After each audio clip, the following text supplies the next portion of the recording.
నేనే నీకు విషయం చెప్పాలి. నిన్ను కలిసినప్పటి నుంచి 3 పెళ్ళిళ్ళకి వెళ్ళాను. ప్రతి పెళ్లిలోనూ ఒకటే ఆలోచన తెలుసా? నన్ను ఎలా పెళ్లి చేసుకుందావా అనా?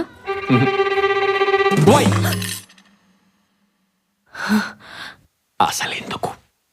శిరీష ఉండగా ఈ పెళ్లి కొడుకు ఈ పెళ్లి కూతుర్ని చేసుకుందామని. ఎలా డిసైడ్ చేసుకున్నాడా అని. ఎలా డిసైడ్ చేసుకున్నాడో తెలుసా? వాడు శిరీషని చూడలేదు కాబట్టి. కానీ నేను శిరీషను చూశాను. నిజం సిరి, నీతో సంధి జరిగినప్పటి నుంచి కచ్చట తపలని గజ్జడ దెబ్బలైపోయి. అందుకే ఇంకెవరిని చూడలేకపోతున్నా. ఇంకెవరిని చూడలేకపోతున్నాను.